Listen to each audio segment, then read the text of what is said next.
3 రోజుల క్రితంది. ఇక్కడ ఎందుకు ఆల్ టుగెదర్ చూపించాల్సి వస్తుందంటే అమెరికాలో ఇప్పుడు ఈ సమయానికి మీరు కావాలంటే క్రాస్ చెక్ చేసుకోండి సోషల్ మీడియాలో. టెక్సాస్లో, సెంట్రల్ టెక్సాస్లో కెర్విల్లే అనేటువంటి ప్రాంతంలో అక్కడ గ్వాల్పుడి అనేటువంటి ఒక నది ఉప్పొంగి ప్రజలంతా అల్లకల్లోలం అయిపోతున్నారు. ఇదొక ప్రకృతి విపత్తు, రైట్? తర్వాత జపాన్లో కూడా భూమి కంపిస్తోంది వరుసగా.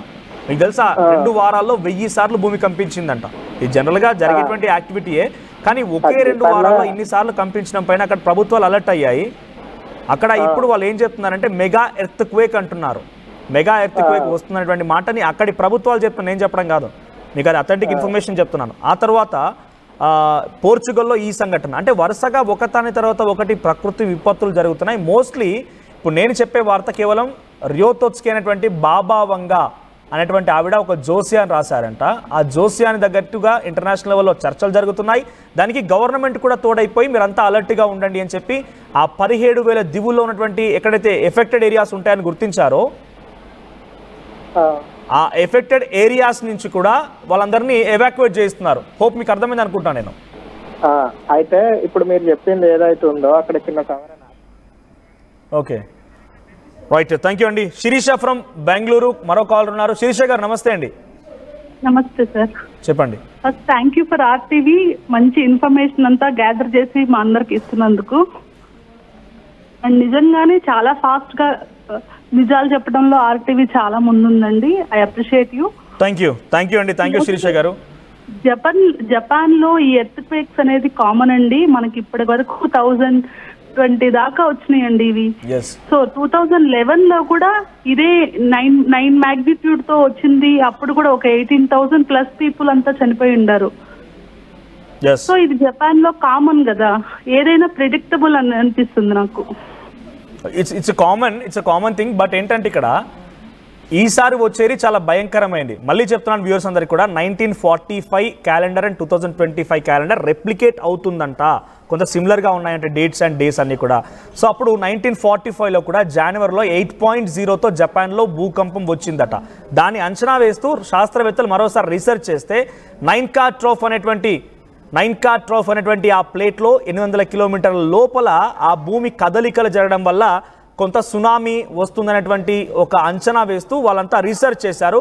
అది అథెంటిక్గా ఇప్పుడు జరుగుతుందనే దానికి జోస్యం at the same time research రెండూ కలిసి వాళ్ళంతా భయపడిపోతున్నారు. అక్కడ ఎవాక్యుయేట్ చేశారు పబ్లిక్ అందరినీ తరలించేశారు. అక్కడ నుంచి చిన్న చిన్న దివుల్లో నుంచి ప్రజలందరినీ తరలించేశారు. సో మరొక కాలర్ ఉన్నారు, సుధాకర్ ఫ్రమ్ హైదరాబాద్. సుధాకర్ గారు. హలో, రైట్, సుధాకర్ గారు చెప్పండి. సార్ యాక్చువల్లీ ఇది జపాన్ది సంబంధించిన టీ సునామీ అనేది ఏంటంటే అర్త్ అదే వంగా బాబా గారు చెప్పినట్లు యుగాంతం అవుతుందని చెప్పేసి మీ ఒక్క ఛానల్లో మాత్రమే ప్రజెంట్ చేస్తున్నారు. వేరే ఛానల్స్ ఏవి కూడా దీన్ని అసలు పట్టించుకోవడం లేదు. అసలు యాక్చువల్లీ నిజమేనా వద్దామా అంటే ఇంకే ఉండొచ్చు, కానీ మీరొక్కరే ఎందుకు అంత దాన్ని యాడ్ చేస్తున్నారని. నేను ఏమంటున్నా అంటే మేము ఒక్కరమే ఎందుకు చెప్తున్నామంటే మీరు గమనించండి, ఆర్టీవీని బహుశా మీరు ఫాలో అయ్యి ఉంటారు. ఇండియా పాకిస్తాన్ యుద్ధం సమయంలో కూడా మేము ఒక్కరం మాత్రమే అందరికంటే వేగంగా అప్డేట్స్ అందించాం. బికాజ్ మేము ఎప్పటికప్పుడు మా ఎక్స్పర్ట్స్ టీం అంతా కూడా మన దగ్గర విషయాలు మనం తెలుసు, మన దగ్గర ఏం జరుగుతుంది, మన ప్రభుత్వాలు ఏం చెప్తున్న విషయాలు తెలుస్తాయి. కానీ అక్కడ మనం ఫాలో అవ్వాల్సింది పాకిస్తాన్లో ఏం చర్చ జరుగుతుందని కదా. సో పాకిస్తాన్లో కొన్ని వెబ్సైట్స్ని, కొంతమంది చెప్పేటువంటి వార్తల్ని, అక్కడే జరిగేటువంటి కథనాలని మనం చూసినప్పుడు అక్కడ ఏం జరుగుతుంది, దాన్ని మనం ఎలా తిప్పికొడుతున్నాం అనే విషయాన్ని చూసాం. కాబట్టి ఇండియా పాకిస్తాన్ యుద్ధం సమయంలో కూడా ద ఫస్ట్ న్యూస్ ఎప్పటికప్పుడు అప్డేట్స్ అందించింది ఆర్టీవీ మాత్రమే. ఇప్పుడు కూడా చెప్తోంది. అక్కడ నేను మళ్ళీ చెప్తున్నాను, పీసీఆర్ మీకు రెడీ అయితే ఒకసారి అథెంటిక్ సోర్స్ని కూడా ప్లే చేయండి.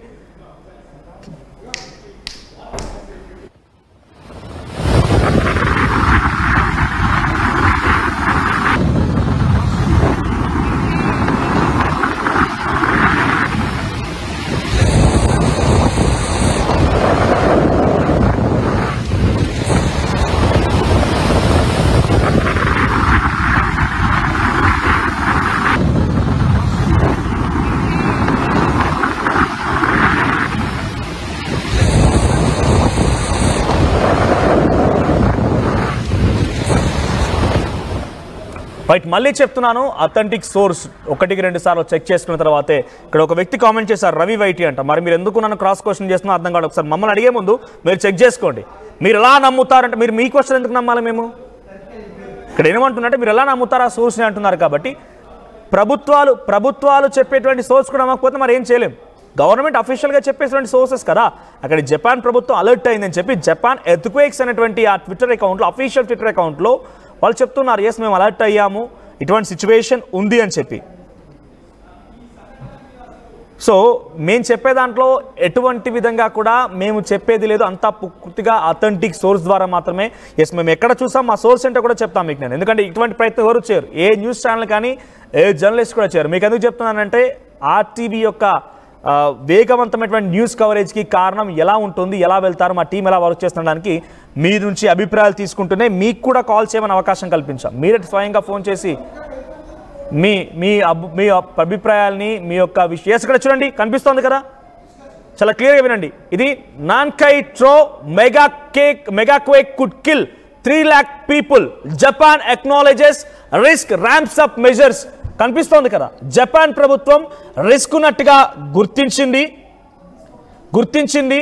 నాన్కై ట్రో మెగా క్వేక్ వస్తుంది అనేటువంటి విషయాన్ని కుడ్ కిల్ 3 లక్షల మంది చనిపోయే అవకాశం ఉంది. ఎస్ 3 లక్షల మంది చనిపోయే అవకాశం ఉంది. నాన్కై ట్రో అనేటువంటి ఒక భూమి కదలికల కారణంగా ఇది ఏర్పడుతుంది. Mega quake could kill 3 lakh people Japan says. అర్థమవుతోంది కదా. సో ఇంతకంటే అథెంటిక్ సోర్స్ని మీకు ఎవరు కూడా చెప్పరు. సో ఇక మీ ఇష్టం, మీ అభిప్రాయాన్ని కామెంట్ని. రైట్, విఘ్నేశ్వరి ఫ్రమ్ హైదరాబాద్ తన అందుబాటులోకి వచ్చారు. విఘ్నేశ్వరి గారు ఏమండి, మన దేశం మీద వచ్చే అవకాశం ఉందా? మళ్ళీ చెప్పండి అమ్మా, వాయిస్ నాకు వినిపించట్లేదు. మన దేశం మీద వచ్చే అవకాశం ఉందా? లేదమ్మా, మన దగ్గర మీరేం టెన్షన్ కాకండి. ఐఎమ్ సారీ, మిమ్మల్ని ఇబ్బంది పెట్టడం మా ఉద్దేశం కాదు. ఇక్కడ తెలుగు రాష్ట్రాల వారు కానివ్వండి, నా భాష అర్థమయ్యేవారు కూడా ఎవరు భయపడాల్సిన పని లేదు. మనకు ఎటువంటి హెచ్చరికలు లేవు. We are safe. నేను చెప్తోందల్లా జపాన్ గురించే. జపాన్ అండ్ కొన్ని దేశాల్లో విపత్కర పరిస్థితులు ఉన్నాయి కాబట్టి అక్కడి విషయాలు మాత్రం చెప్తున్నాను. India is in safe. ఇండియాకి ఎటువంటి విపత్తు లేదు. కానీ నిన్న అండమాన్ నికోబార్ ఐలాండ్స్లో కొంత భూమి కంపించింది, బే ఆఫ్ బెంగాల్లో భూమి కంపించింది. సో ఇవన్నీ కూడా భూమి ప్రకంపనలు. 10 కిలోమీటర్ దగ్గర భూకంప కేంద్రం నమోదు కావడం కొంత సైంటిస్టులను కూడా ఇబ్బందులకు గురి చేస్తోంది. వాళ్ళంతా కూడా కొంత సునామీ హెచ్చరికలు అన్నట్టుగా చెప్తున్నారు. But there is no authentic information from our side. So Satyanarayana from Hyderabad మరొక కాలర్ ఉన్నారు. సత్యనారాయణ గారు నమస్తే అండి. ఎస్ చెప్పండి సార్. మీరు ఇప్పుడు మామూలుగా ఈ న్యూస్ ఇచ్చేదంతా కూడా చాలా మంచి కరెంట్ అఫైర్స్, ప్రజెంట్ జరిగే సిచ్యువేషన్స్ అన్ని కూడా మంచిగా ప్రజలను అలర్ట్ చేస్తున్నారు. దానికి మీకు ముందుగా ధన్యవాదాలు. దానికోసంగా ఓకే, ఈ పహల్గాం దాడి, ఉగ్రవాద దాడి ఇప్పుడు కానీ, యుద్ధాలు ఇప్పుడు కానీ, ప్రజల అవేర్నెస్, కరెంట్ అఫైర్స్ అవేర్నెస్, ప్రజల అవేర్నెస్ ఎట్లా ఉండాలి అనేది మంచిగా చెప్తున్నారు. దాంట్ వరకు బాగుంది. సత్యనారాయణ గారు మీ వాయిస్ నాకు రావట్లేదు. ఐఎమ్ సారీ, మీ వాయిస్ నాకు రావట్లేదు, మీరు మళ్ళీ ట్రై చేయండి. I'm sorry. రైట్, మనతో పాటుగా సిద్ధు ఫ్రమ్ హైదరాబాద్. సిద్ధు ఉన్నారు. సిద్ధు గారు మీ వాయిస్ నాకు రావట్లేదు. Can you please speak? Sir ఇప్పుడు చూపించే న్యూస్ లేటెస్ట్ న్యూస్ సార్? మళ్ళీ చెప్తారా? ఇప్పుడు చూపించే న్యూస్ లేటెస్టేనా? ఎస్ లేటెస్ట్ న్యూస్ అండి. 3 lakhs people ఏదో చూపించారు కదా. ఎస్ లేటెస్ట్ న్యూస్ అది, ఇప్పుడు తాజాగా ఈ రోజు వచ్చిన అప్డేట్ అది. ఓకే ఓకే, థ్యాంక్ యూ అండి. సో మనం కొంతమంది ఎక్స్పర్ట్స్ కూడా తీసుకుందాం. అంటే ఇక్కడ జోస్యం అనే టాపిక్ వస్తుంది కాబట్టి నిజంగా అది జరుగుతుందా, ఎలా ఉంటుందనే జోస్యం కూడా తీసుకుందాం. ఒకసారి మనతో పాటు మరి కాసేపటి కొంతమంది గెస్ట్లు కూడా జాయిన్ అవుతారు. జోస్యం, ఐ స్ట్రాంగ్లీ టెల్ అగైన్, మళ్ళీ చెప్తున్నాను, మీరు ఒక ఇంటెన్షనల్గా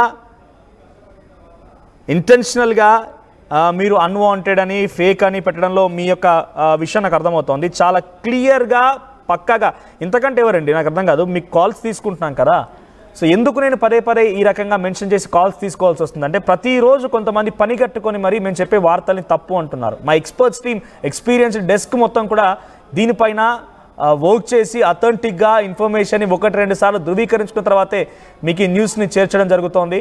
సో మళ్ళీ చెప్తున్నారు, ఇండియా ఈజ్ ఇన్ సేఫ్. ఇండియాకి పెద్దగా ఇప్పుడు ఏం ముప్పు లేదు, ఇండియాకి ఎటువంటి ఇబ్బంది లేదు. జపాన్లో వచ్చే అవకాశం ఉందని అక్కడి ప్రభుత్వాలు ప్రకటించాయి. అక్కడి వాళ్ళు చెప్తున్నారు, అక్కడి వాళ్ళు మాట్లాడుకుంటున్నారు. జోసియన్ దానికి జత కడుతున్నారు. సిద్ధు గారు best voice in news reader అంట. మరి సిద్ధు గారు, మైసెల్ఫ్ ఐ మనోజ్ అండి, నేను సిద్ధు కాదు. So hats off to RTV, really appreciable, always focus on presenting the true and real news around the world. Nagaraju, thank you అండి. సో మీరు సూపర్ సార్, మీరు ముందుగా సమాచారం అందించారు, చాలా మంచిది. ముందుగా జాగ్రత్త చర్యగా మీరు చెప్పిన విషయం very good sir. I request everyone, మళ్ళీ తెలుగు రాష్ట్రాల వారు ఏం భయపడాల్సిన పని లేదు. ఈ వార్త మన గురించి కానే కాదు, కేవలం మీకు అవగాహన కల్పించడం కోసం, మీకు చెప్పడం కోసమే. కానీ ఈ వార్త మన గురించి కానే కాదు, తెలుగు రాష్ట్రాలన్నీ కూడా సేఫ్గానే ఉన్నాయి, ఇండియా సేఫ్గానే ఉంది. జపాన్లో వచ్చేటువంటి విపత్తు గురించి మాత్రమే మాట్లాడుతున్నాను. జపాన్లో 3 లక్షల మంది చనిపోతారనే బాబా వంగా జోస్యంతో పాటుగా ప్రభుత్వాలు కూడా దాన్ని సీరియస్గా తీసుకొని సేఫ్టీ మెజర్స్ స్టార్ట్ చేశాయంట. సో కొంతమందిని అక్కడి నుంచి తరలిస్తున్నారు, ఐలాండ్స్ నుంచి తరలిస్తున్నారు. సో జీసస్ కమ్మింగ్ సూన్ అంట, Jesus coming soon, every one trust Jesus అంట. మరి మీ నేమంటే నాకు అర్థం కావడం లేదు. సో ప్రస్తుతం అయితే మీరు ఇంకా కాల్ చేయవచ్చు, మీ అభిప్రాయాలు తెలుసుకుంటాను. బట్ నేను గెస్ట్లతో కూడా సిద్ధంగా ఉన్నాను. గెస్ట్లు మరి కాసేపట్లో జాయిన్ అవుతారు.